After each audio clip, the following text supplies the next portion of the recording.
right, there we go. Hello, everyone, and welcome to Court of the Rings on twitch.tv/LotraStream. I'm the community manager for Standing Stone Games. My name is Cordovan, and with me is our executive producer, Severlin. How you doing, Sev? I'm doing great. How's everyone? It's been a busy couple of weeks. We ourselves got back into the office about a week to week and a half ago, depending on who you were.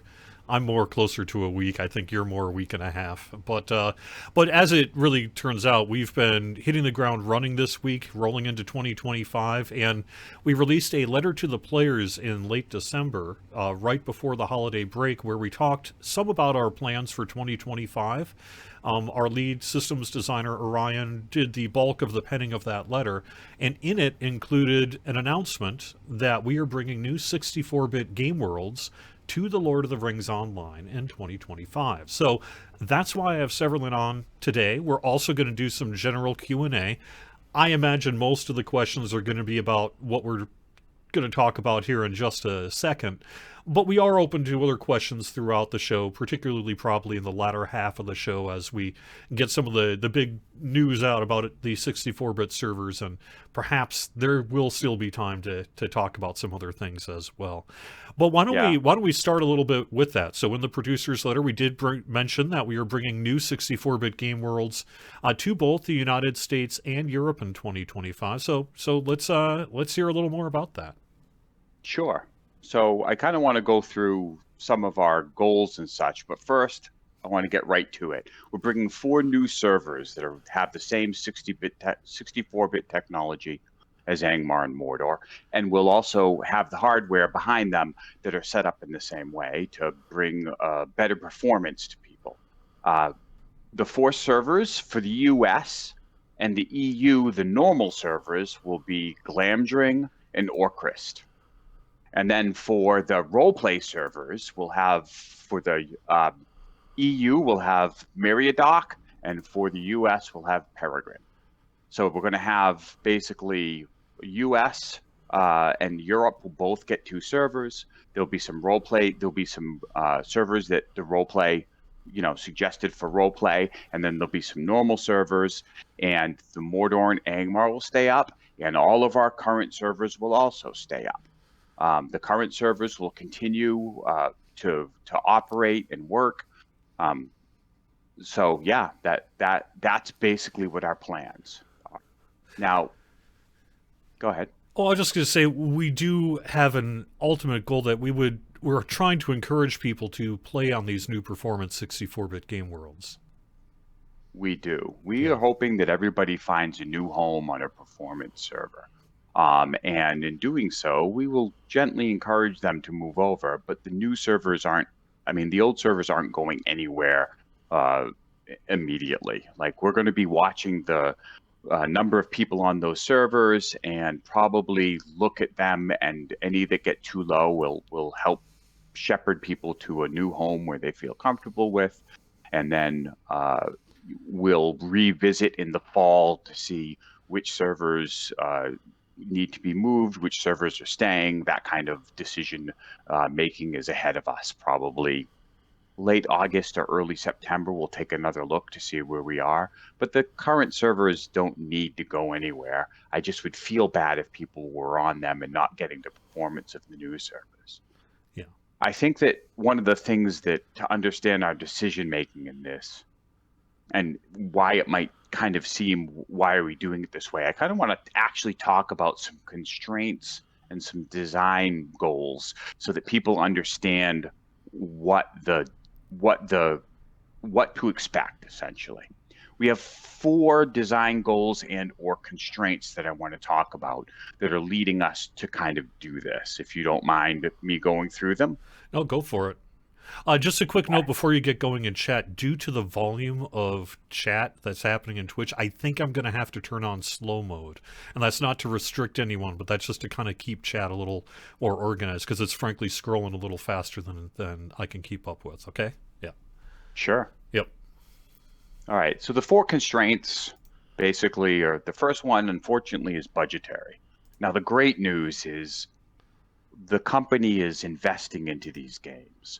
we're seeing new hardware come, we're seeing new technology, and quite frankly, the 64-bit servers are the culmination of like 2.5 years of technology slowly being put in to reduce lag, to make things more performant, to pin areas that aren't performant so they don't affect the rest of the server, to use extended memory to cache things, and eventually we even have ID locator tech that will make the master server more efficient.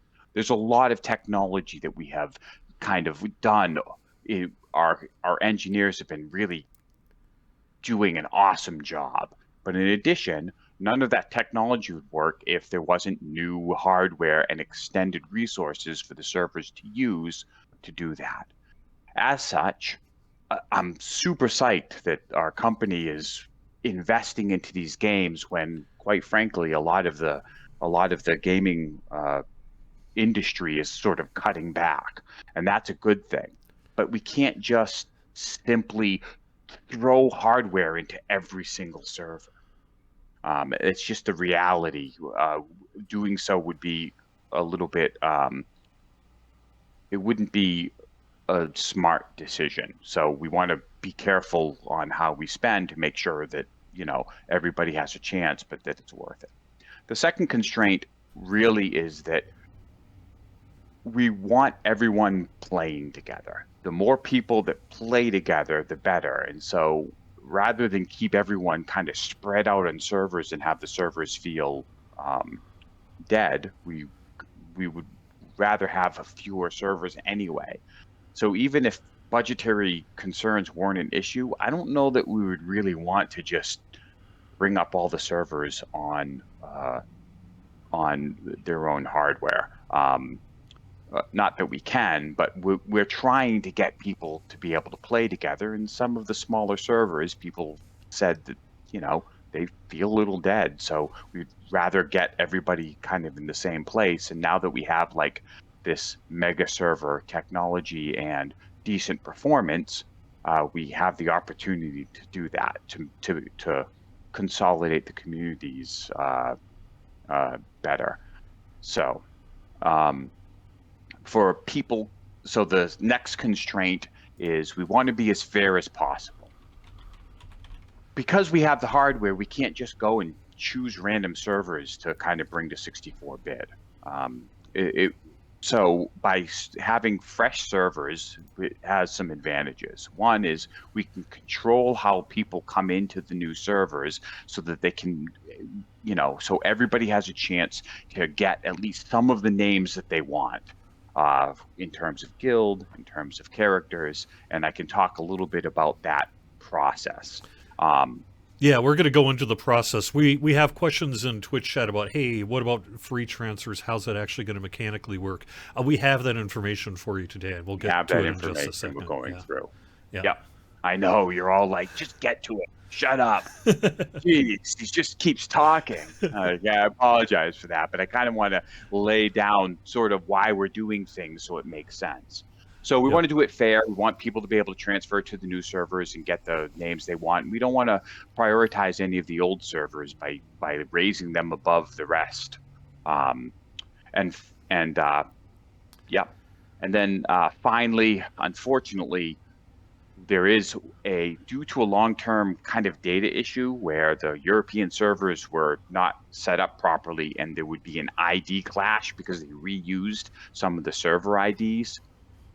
The existing European servers have to transfer to the European servers, and the existing US servers have to transfer to the existing US servers. That aggravates me because I really wanted open transfer as much as we can, but that will cause issues with our ID problems. In the long run, we want to work on that, maybe come up with a way around that, but we don't want to hold back the servers. We don't want to hold back the players moving to performance servers for that one specific thing. The one thing that we have on our side in that is that these servers for Europe are going to be located in Europe, so there may be some natural inclination as a European player to want to play on those servers anyway. Yeah. So once these servers come up, Transfers onto the servers will be free. You can do as many transfers as you want, but not in the beginning. So bear with me. In the long run, you can transfer over. Like moving to there will be free. And for a time, moving between the role play and the normal server and vice versa will also be free. So if you made a mistake and are regretting going to one server, you can kind of move to the other if you want. So that the people will have every opportunity to move their characters to the server. So I want to kind of talk about the server process now that I've kind of gone through the constraints. What we are planning on doing is we want to we know that there'll be a name land rush, and we want to, and there'll also be a rush for transfers, and we kind of want to smooth that out as much as possible. So to start, and this won't be the way it will be long term, just to start, for the first day, we're going to limit accounts to have 3 characters. And then we're going to open up the server so you can't play on it, but you can make characters for VIPs, so you can make up to 3 characters. I'm not really psyched about having people make throwaway characters, but that will allow you to save up to 3 names for a VIP. That way people can get the names they absolutely want to do, log in, make those characters, so after they transfer, they can just delete the character and then change the name of their character to that character. That's our current plan, and we'll do that for about a day. The VIPs will kind of have a head start. We would have liked to do it with other people. We would like to do it for free, but if we tried to do it with free accounts, we would be encouraging people to make tons of new accounts in order to try to get their names, and that's not ideal either from our account system or the new servers. After that, we're going to open transfer for a day, and people will be able to transfer their characters during that time before the servers open, because the transfer service is going to need time to keep going. And that will happen for a day. We can't make that longer, because once you transfer your character, you can't play them on the normal server. We don't want to have that much time that players feel like their character is in limbo. And then after that, we'll open the server and keep the transfers going. And, there's going to be a queue of transfers like there always will be. And we're going to have to babysit the transfer service to make sure that there isn't a problem. But that's sort of what we're planning on doing in order for the people to come in and do that. The other big thing will be housing. So one of the things you're going to need to do is when you come in, there's going to be a land rush for housing. Everybody is going to go for housing. We understand that, and we are going to make sure that there are enough housing areas open.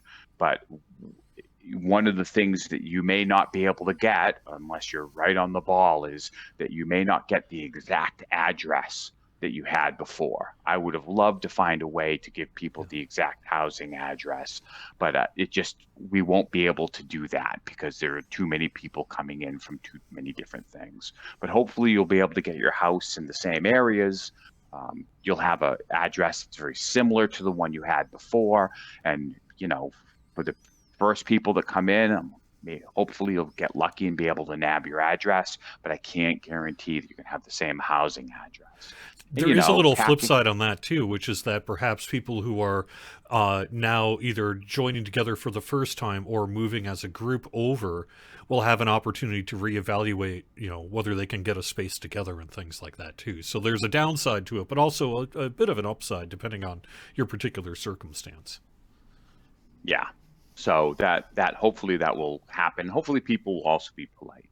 The other thing that we're going to be talking with CS about is we really want to prevent people from trolling and taking names just to troll. So if you find that your name is gone and you suspect troll and you contact CS, if they can't find evidence that the account that took your name had a reasonable character with that name in the past on one of the main servers, they're instructed that they can help you out to kind of reclaim a name if someone is trolling by making low-level characters with names of people who stream or who run guilds or anybody with more of a public facing. So we will do that to our best of ability. Obviously, if 1,000 people run to CS at the same time, it will take us time to work through that queue. But we do know that some people. I'm hoping people like won't do trolling. I don't quite get the whole trolling by stealing a known name, but CS will be given the thumbs up to help those people. And if somebody has a level 50, 70, 100 end game character with that name, though, that's one of the things that is hard about these issues. The question about renaming will be the same system as it currently exists. So essentially, in this case, the first person to get there is going to get the core name. The others will get a dash and then a number based on the order in which they arrive. Right. Yeah. So one of the things is, and that is as fair as we could come up with a system for. And we'll be watching the transfers and doing that. Once the servers open and the transfer queues die down, then we'll be starting to allow Dark World characters to transfer. And we're going to be slowly spinning up the Dark Worlds, probably in alphabetical order, although we may do them in a slightly different order, but I think we're going to be doing the Dark Worlds in alphabetical order. So, to recap, 4 new servers are opening, 2 in the US and 2 in EU. The US will have a normal and a roleplay server. And the EU will be a normal and a roleplay server. The normal servers are Glamdring and Orcrist, and the roleplay servers are Meriador for the EU and Peregrine for the US. Meriadoc. Did I say door? You did, just briefly. Yeah. That is dumb. It's even right in front of me, too. That's terrible. Sorry about that. Meriador. I'm thinking Mordor. Yeah, I know. I'm thinking Mordor and Angmar. There's so many R's. There's a door on the stream here that's maybe messing with your brain. Yeah. So, anyway, the normal servers will remain. They're not going away as part of this process, but we will be evaluating them ongoing. We'll probably take another look at them in the fall to see, if we have to gently encourage people to move over and make those more like the Dark Worlds as well.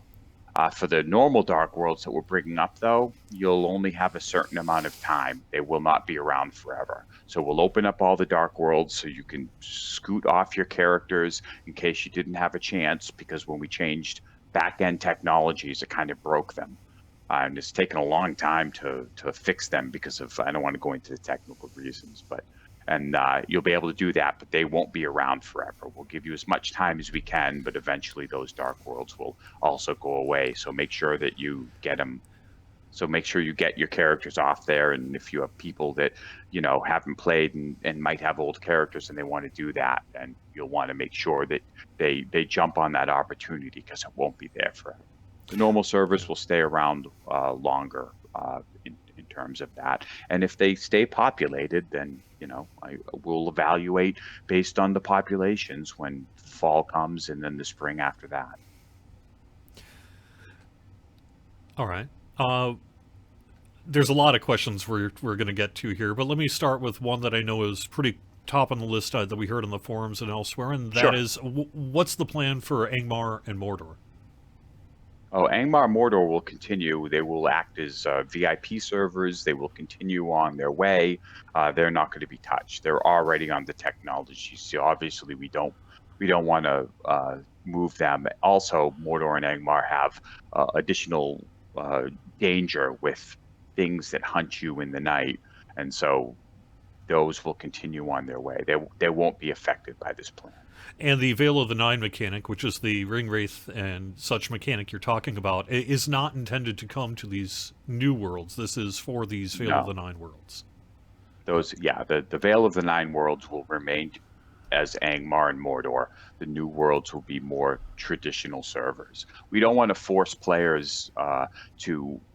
There are players who love the mechanic, and there are players who are less as excited about it. We don't want to force players to choose between performance servers and that mechanic, if that makes sense.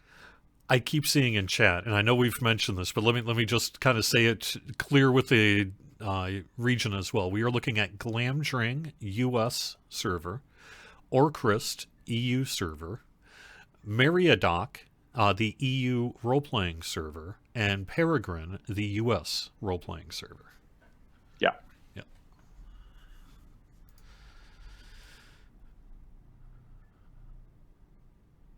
What about Treebeard? Okay. What about Treebeard? Treebeard is very low. I expect that Treebeard will eventually be moved onto one of these servers, and that we're going to try to provide uh, uh, players with uh, they can basically already have an item that will slow down their um, progression. But right now, Treebeard is very small, so we're not going to close it down any time as part of this process. But I don't think I would expect the people on Treebeard should be looking to find a new home, because it is so small that when we evaluate in the fall, I just don't see it staying unless there's a big surge in population. PvMP on these worlds? Yeah, I mean, it would be a Yep. normal world, so the PvMP will be there. And these are not worlds that we're going to artificially limit the level. So if you bring your end game character, like all the end game content will be available for you, and the PvMP will be available for you immediately. Let me confirm Mandelaire's question, which is yes, we do have a restriction. So the existing 32-bit EU worlds will transfer to the new 64-bit EU worlds, and the current 32-bit US worlds will transfer to the new 64-bit US Yeah, worlds. that realization was painful. Yeah. I was really hoping that we could not, give you the freedom to go, because people might have made choices for servers, and now obviously they'll be in a different position. But unfortunately, the technology, the way the old EU servers were set up way back in the day, there's a collision of the server ID is used to create all of the item IDs. And because those server IDs matched some of the US servers, the item IDs are going to all be messed up if we try to allow cross pollination without additional tech. And we are looking at it. We are trying to evaluate what that additional tech will take. But for now, that won't be available when we start this up. Imagora has a question about the Dark Worlds. These are specifically the legacy game worlds that we operated that were closed, I think, roughly around 2018 or so, and we had a transfer for a couple of years prior to that. It doesn't include any specific, say, Russian servers that may have been operated by a different service. And we'll have that full list of which servers will be included in our rollout plan as we get to that point. Sure. But it's not like, say, some of the old servers operated by different companies. These are the ones that were operated by then Turbine, WB Games, that ended up getting shuttered around 2015 or so. Yeah. I just saw kind of a longer post that was talking about, like, that we had some hidden agenda for monetization and such. And I don't like, if some old 32-bit server stays high population, I imagine that we can just kind of keep it. It eventually will be moved from the current data center to the new data center, but we could keep it open. There's no reason. It's a little more expensive for us, but we could adjust the hardware for the population. But once they get too small, just the oversight of getting all of the old 32-bit servers continuing to run will become it might become problematic. The other thing I'm worried about the old 32-bit servers is I'm worried that eventually Windows won't actually support them, right? Like eventually we're going to have to continue upgrading our back-end hardware, and the 32-bit servers might become a technology issue where the technology that runs them just kind of rots out. So I'm not trying to mess with players. I'm just trying to get them playing together and give them good performance. There's no real agenda here for that. how we're going to deal with languages. This one from Kara Smith. You know, right now we have specific French and German language servers, but under this new European structure, everyone's going to be together. Yeah, I'm hoping that we can create new official chat channels, one general for German and one general for French, and then maybe trade and looking for group or whatever we need. We can create chat channels for different languages, so day to day, even though there are other players around, you'll have your channels that you can talk in your own language, and it won't be a big mix up. So that's one of the things that we're looking at for the European servers. We are also getting ready to open a Lotro Discord that will have English, French, and German sections as well to help you coordinate with others and even do voice chat if you want to do that. Yeah. What other questions can we answer? What do you think? There's quite a few. I'm just kind of trying to figure out which one the next one, what the next one should be. No, When? When? someone said the new U.S. servers will be in Greenland, Oh and God. that's not true. When are we doing all this? What do we want to say on the when? Before first quarter, Yeah. as soon as possible. I would like to get it early in the first quarter, but since we're going through procurement and setup, I don't want to give an exact date. I would be surprised if it went into March. It might, but I would be surprised. I would expect it earlier than that. Yep. Will there be written information about this? We expect players will be communicating this information out here today. But yes, eventually within a few weeks here, we'll have a website that'll list in FAQ format this information along with maybe dates and times once we're ready to go to that part of it. Yep. What's the deal with 64 bits? Does it just taste better, or what? No, Yeah. I'm sorry. What is the 64? For those who don't know, why should they care that it's 64-bit? What's the 64-bit server do? Okay, so what 32-bit means is that the address space of the server is only expressed in a short number, and that short number limits the amount of memory that the server can use. 32 bits actually means 32,000, et cetera, et cetera. 32-bit means just 32 digits, digital digits in which to express memory. That means for a long time, our servers could not use significantly more memory. So even if we did things to make it performance, we would always be limited by how much memory the server could use. Once we go to 64-bit, not only is the code a little more optimized because the technology is now 64-bit, more importantly, we can use a lot more memory and we can use a lot more of the hardware. So some of our technologies that are providing the boosts require more memory, more GPU, and the 64-bit servers allow that space for us to do that. For instance, one of the big things that's helping is that we can cache a lot of the stuff that was previously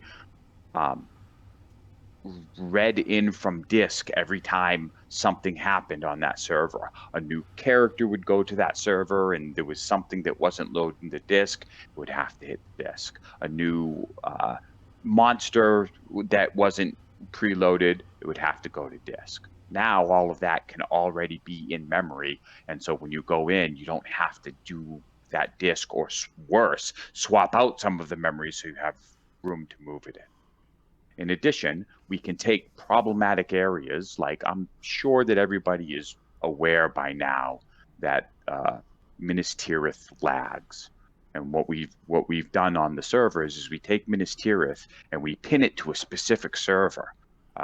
But in order to do that, the servers need enough memory to be able to make multiple instances if they need to. So pinning right now is more expensive. And so we can pin the PVMP to its own server. We can pin Minas Tirith to its own server so they don't cause problems with someone who happens to be on the same server with them. Because you could lag and not know why, but what's really happening is someone went to Minas Tirith and the whole thing is trying to load. I don't know if all of that makes sense, but basically the 64-bit allows us, because of the extra memory and different CPU options, to activate all this technology that we've been working on for 2.5 years now. So It has that's sparkles. The 64-bit yeah. server has sparkles, in other words. Well, does it have any impact on player count? How many people we can actually put on the game world? Yes, what will happen is that we already know that the Mordor and Angmar queues have been increased, right? They have way more players than some of our other servers at the beginning, so we're not worried about that. The queues can be higher, and when the new ID locator technology happens, they can be even bigger, because one of the things that limits us in the past is that the picture a master server and a whole bunch of servers that run where your characters are, and you move from place to place. You might go to different server instances. We were always limited by the number of server instances on one server because the master server would bog down. With this new technology, the master server will be much more efficient, and so we could actually add more server instances that attach to the master server, which means all of your all of your different people can be spread out more. And someone is like, stop talking about this for 20 minutes. No one cares. That's fair. I Well, people do apologize, care, but though. We've been seeing these yeah, questions someone did throughout the ask the week, so question. yeah. Right. Yeah, yeah. Yeah, they're like, Severlin, stop. I want more questions answered. Yeah. Okay. I like talking about technology, so I apologize. That's my bad. We've had quite a few questions about the process of transferring both housing and kinships, and the process is not going to be changing from what it is with an existing character transfer. The system in place is what's going to be used, but it is robust enough to be able to handle it. For housing, you'll essentially get your stuff, carry it with you, and then you'll get like your writs back to make another purchase. And all of your housing items will go along with you to that new area. Same with shared storage. There's a button during the transfer process that'll take that shared account storage and move it with you as well. So there's some technical stuff that's more suitable for a FAQ rather than this conversation, but systematically it'll be what is currently in place in the game worlds.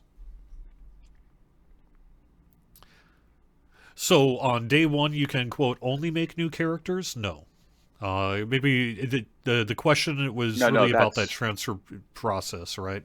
So at the no, start, that people are going to reserve names, and yeah, then but they'll be able to open it up. Yeah, they'll reserve names for making characters. So yeah, picture you have 3 character slots, and you're a VIP. You can go to the server. You won't be able to transfer yet. You won't be able to play. You'll make 3 first level characters with the names that you want, basically. And then when you transfer, you'll be able to delete that character and then basically change the name of the character you moved over to that name. After that first day, you'll just transfer over and hope you get your name. So they kind of got it right. You will be making a new character to preserve your name. true, true.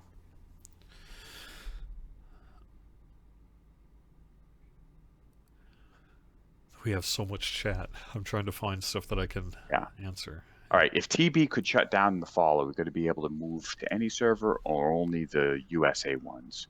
USA servers can only move to USA servers.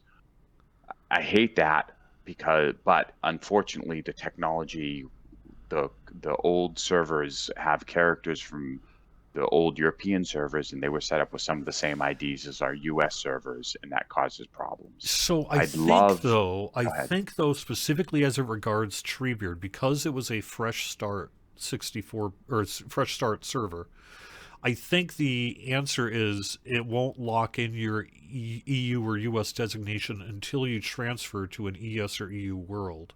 So similar to if we were able to do that at someday with Angmar and Mordor, I think on Treebeard you can pick, Oh, and you then can go once where you you want. yeah, Yeah, and then once you're there, that's when that lock-in happens for future transfers.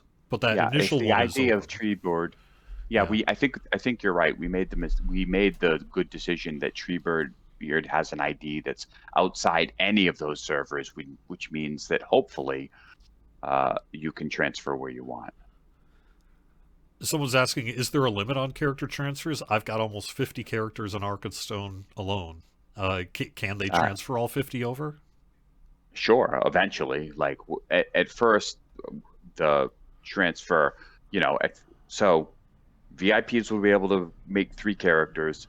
Then the transfer will start. You can transfer as many characters as you want once that transfer starts, but you'll be limited by the amount of character slots that you're allowed on the new server. Okay.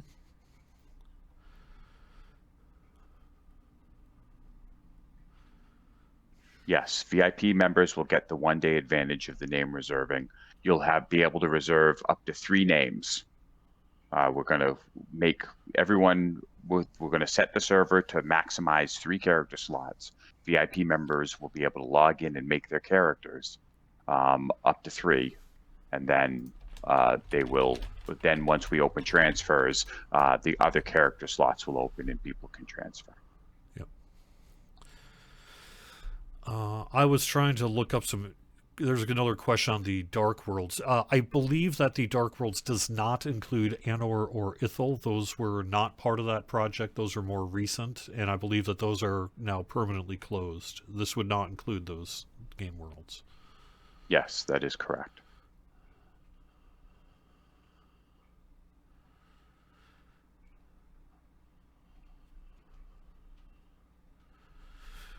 Okay. Let me take a look at some of our documentation, see what we maybe haven't mentioned, if there's anything.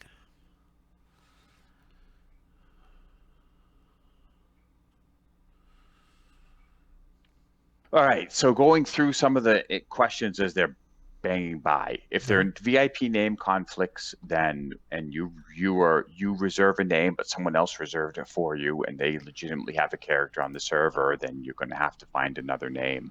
So you want to make sure that you get in that day and try to reserve your names, but you may want to think of some name variations that you can use in case that happens that you'll be happy with. I would kind of look into that. I would love to give everyone their name, but we can't do it, and there's no fairer way that we've come up with to do it.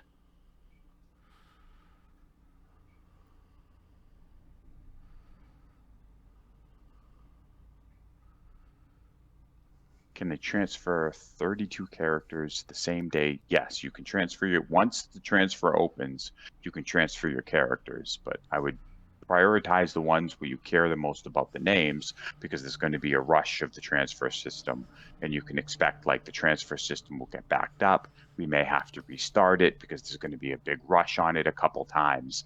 So I would make sure that okay, the ones I really want to transfer are in this order, so that you know.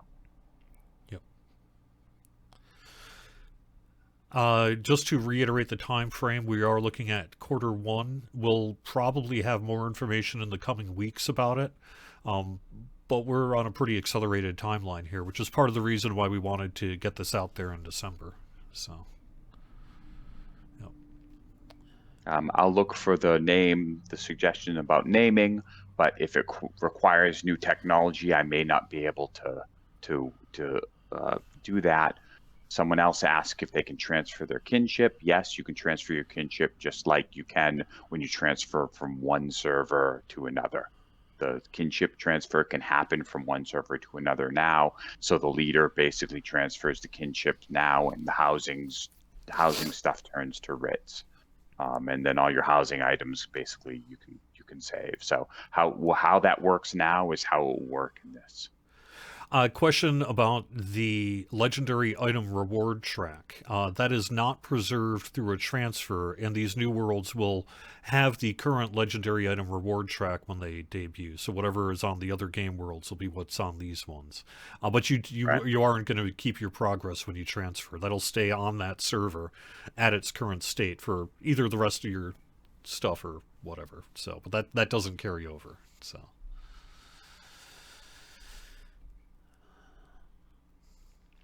Yeah, so basically what we're planning on doing is for the foreseeable future, like for a couple months, renames will be free. Like because people are going to have to be moving characters over and adjusting. So transfers will be free, renames will be free, and transfers between the two EU servers and the two US servers will also be free. So the players, if they went to one and they decide that they want to go to the other, they can do that. Let me just provide a little more context on the free part, which is that when you undergo a rename for the transfer, whether it's a -1 or 2 or whatever, you get a free rename as part of that. And then you can change it there. There are, I believe, rename tokens like in the store and that are operate differently. But anyone who gets renamed as part of this transfer gets an automatic free rename currently and in the future here. Right. Yep. When can the transfer start for premium players? So what will happen is the VIPs day one will, when we open it, we'll be able to make up to 3 characters, but no one can log in. And then once that period is done, we will turn on transfer for a day. You won't be able to play, but you will be able to transfer. And during that time, the premium players can transfer away. The free players can transfer away. The VIPs can transfer away. Remember, the 3 active character slots are only for that first VIP day. After that, your character slots will be increased to however many you have for your account.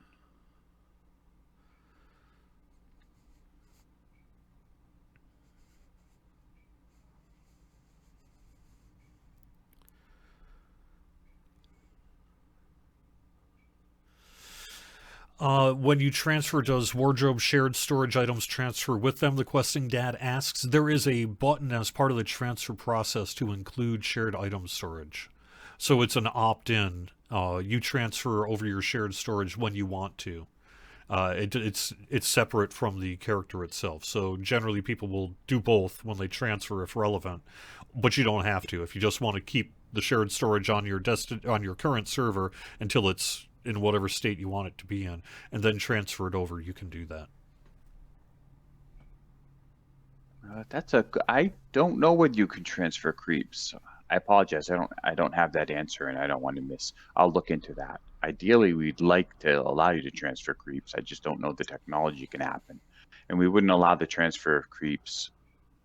I don't know. I'll have to look into that. My big concern there is that if you can transfer creeps, I don't want people to transfer creeps as a way to troll people by stealing names, if that makes sense. But I would have to look into that. I don't have that answer off the cuff. Dagger Thief asks, Mordor, stays open until it reaches up to the actual level cap? The answer to that is yes for both Angmar and Mordor. They are legendary worlds in that regard. Yep. Currently on VIP server, the need for server hopping when it comes to raid is not needed. That will be the case on these servers. Now keep in mind that one of the things that for Mordor and Angmar is that the characters are still relatively small.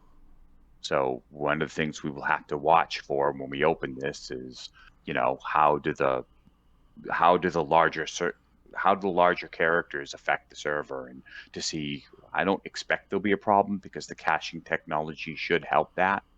But there's a chance that, there'll be pauses as you log in, as you move from place to place, like entering an instance or whatnot.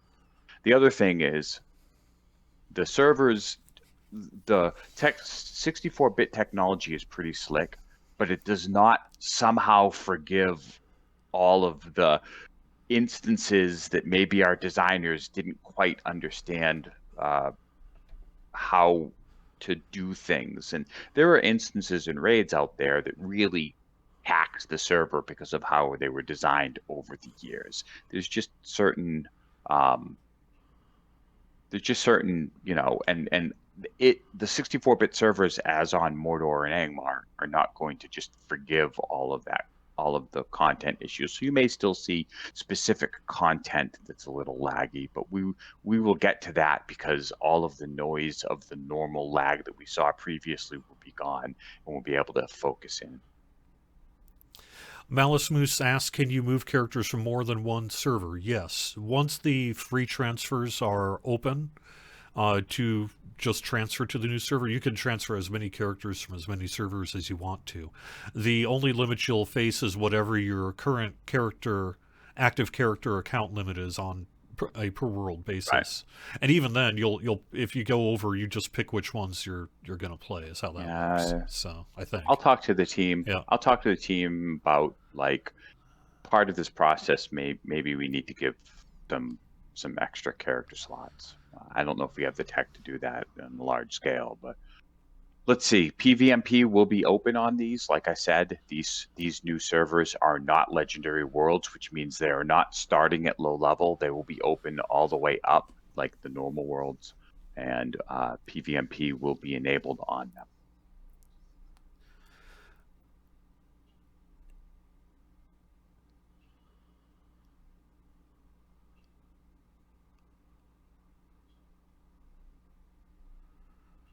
The RP servers are regular servers tagged with RP, so role players will go to them.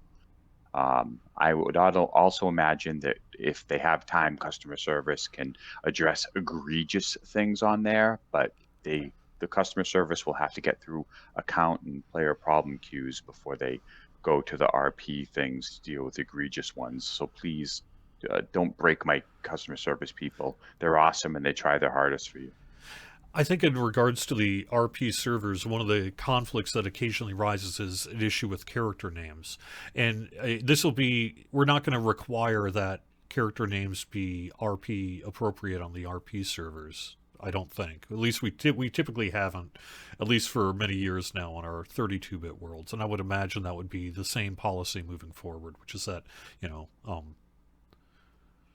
we encourage you to Uh, role play, but we're not going to like rename your character because it's not lore appropriate, unless it is otherwise a violation. So, yeah. um, let's see. Again, there'll be 4 new servers, which that means there'll be a total of 6 64-bit servers. We've kind of tried to balance it so everyone can fit on there with the increased server capacity. But if we are seeing queues on these servers, like if there's a giant flood of players and you're regularly hitting queues, we're going to have to respond and look at opening up other servers in these areas. You'll have to give us some time to do that. But I mean, obviously, that would be a good problem to have for all of us. So I think you should expect long transfer times because it's going to queue up pretty effectively. We have some time where people, transfer, but nothing.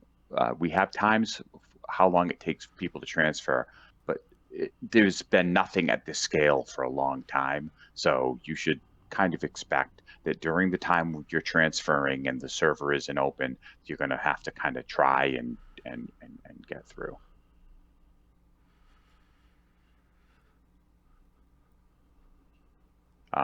Nothing about making music is going to change. So, for 64-bit servers, I'm not saying that we're not going to update music. I'm just saying that part of this process shouldn't affect music at all.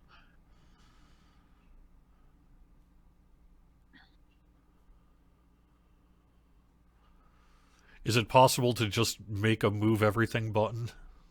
That sounds like a complicated question. A simple question with a complicated Move answer. everything, like moving every single character Oh, all like at you hit a once. button and your kinship's reserved and your house is reserved. I mean, that sounds like a lot, right? I mean, Yeah, we don't have that. We don't have that technology, and I don't want to hold off on. I mean, essentially, what will happen is technology like that would take, I don't know, like a year to test and go through and engineer and then go through. And then what will happen is I don't want to hold back performance server technology for a whole year to do this. That's essentially the problem, is that everything like that takes time. And don't take my sort of estimate as a real estimation of how long it would actually take. I'm just using an example for that.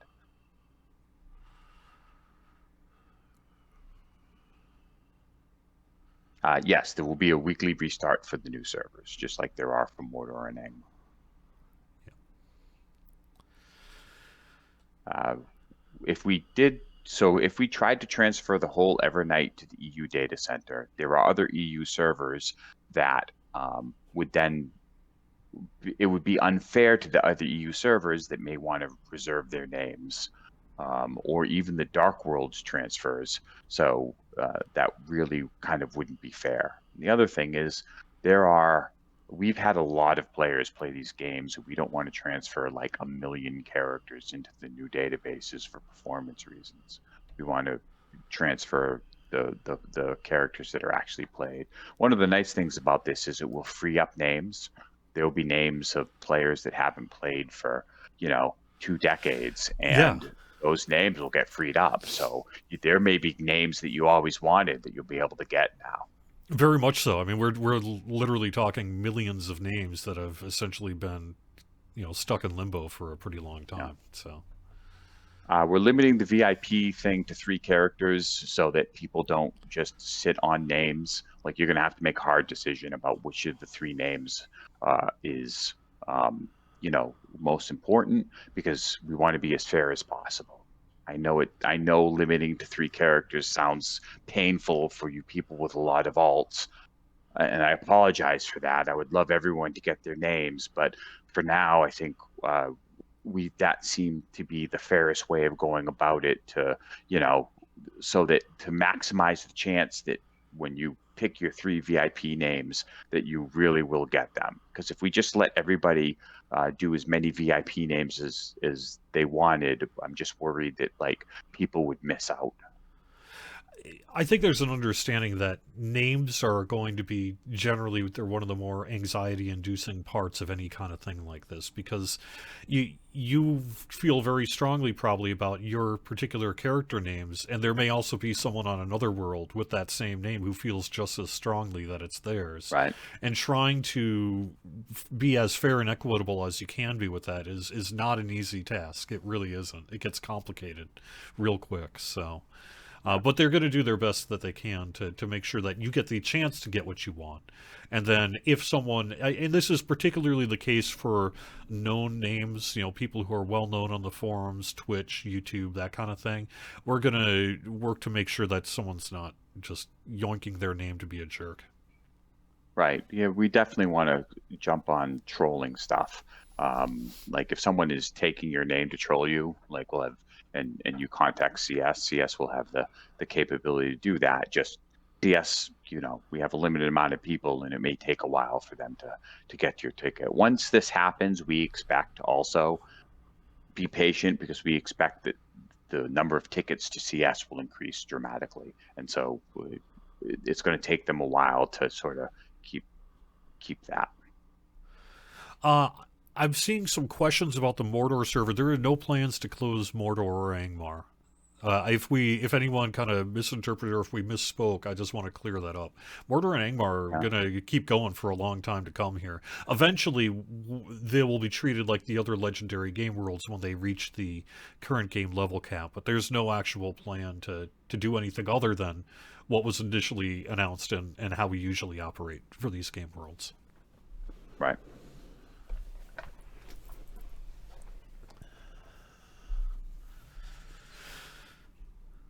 All right. I think we have a little bit of time because we're almost at an hour here. Let's get to a few kind of off topic questions that I saw. What about UI work? Do we have any UI work plans in 2025 here? I mean, obviously the deed log is coming. People have seen that, have begun to see that. We have guild stuff coming later in the year to help some new guild things. You heard it here first. I think that we're working on a guild calendar. So in game, you'll be able to add events to a guild calendar. That's something that we're looking at. No promises, because we, the technology is not in yet and not tested. So we could run into some kind of problem that we can't do it. But so there's some good stuff. The other thing is, I have been looking into trying to freaking get resizable UI for 4K. That we have been working on some technology for that. It's just complex. So those are the things we're working on for UI.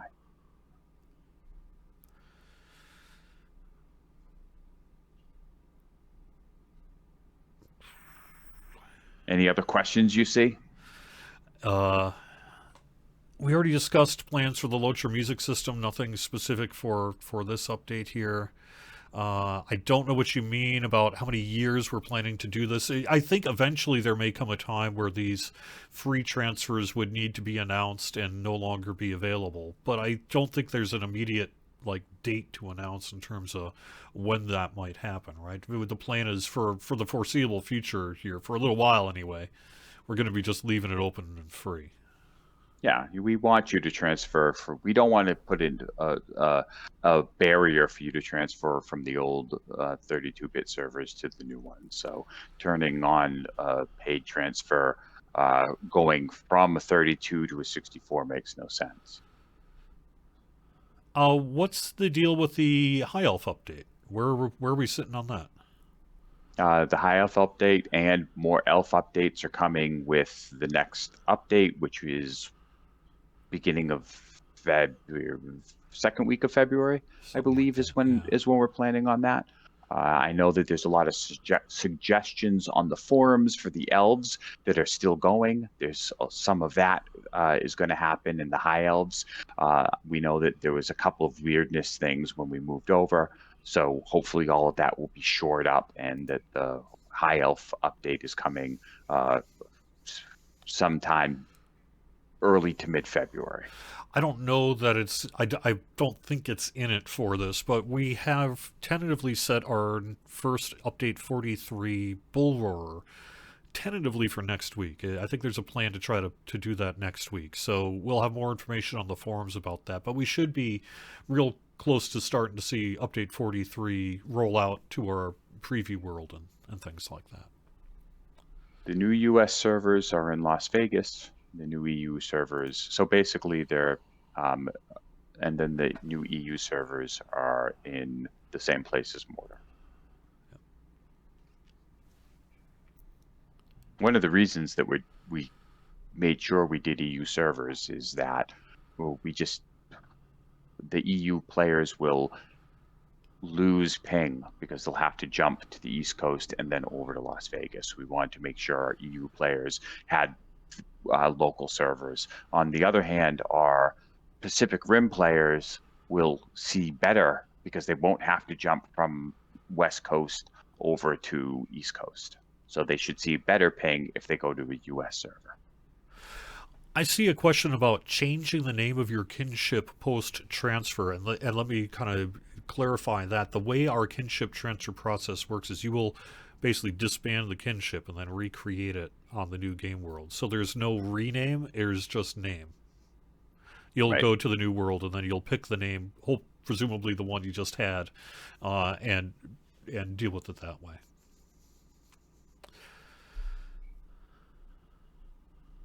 Is the ability for EU NA server transfers on the radar? Just requires database engineering time So it requires database engineering time, and we're looking into it. However, there will become a time where it just isn't feasible to spend the time. And once I get a better estimate for how long something like that would take, I'll be able to give you a better information on that. It is not impossible right now, but I am not guaranteeing it because there is a certain amount of time that I just don't have the engineers to spend a large amount of time on that.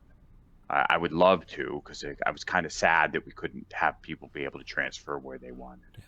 I may have misspoke about the kinship transfer. I need to look up our old kinship fact on it. We have an article on the website that goes into details about kinship transfer. So if I'm incorrect about what I just stated, please apologize. I apologize. And we'll get that information is already existing on locher.com, but we'll make sure to link to it in our fact here in the future. Great. Well, we are at 1 o'clock. Why don't we maybe wrap things up? Thank you so much for joining me, Sev. We will have more information, including a website article in the coming weeks that'll give you a place to reference this information. That article will eventually have, and then on this date it'll be this, and this date it'll be this. And that'll be coming here in the coming weeks as well. So, otherwise, Sev, as we're looking at 2025, we got our letter to the players out on 2025. We got our anniversary this year, and we got a pretty busy year ahead. Yeah, we do. We have some cool stuff coming, and we're trying to get. It's just, I know it's one, but it's just so awesome to be able to be in a position to be able to invest in these games, get new technology that makes the games more performant, and that's on our players. That's because the players have been so good to us and have done such a great job of supporting us that we're able to feel like we feel confident because the community is so good.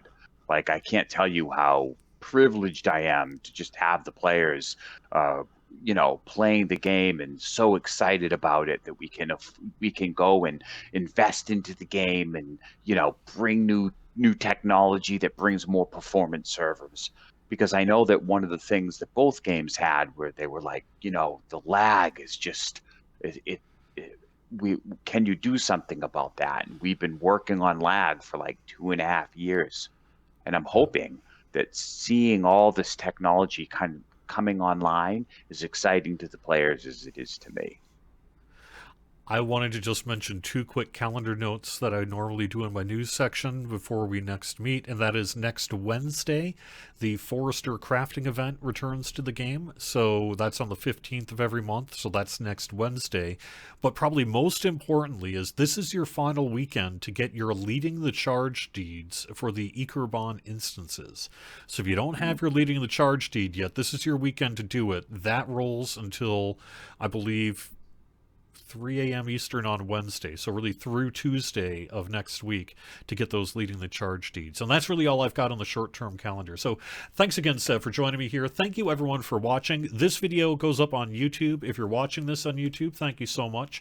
Please consider giving us a subscription and just hitting that like button. I know people wear that phrase out on YouTube, but it actually does help spread the word of this video and our channel and our games. So much appreciated to everyone who chooses to do that, and I'll see you next week.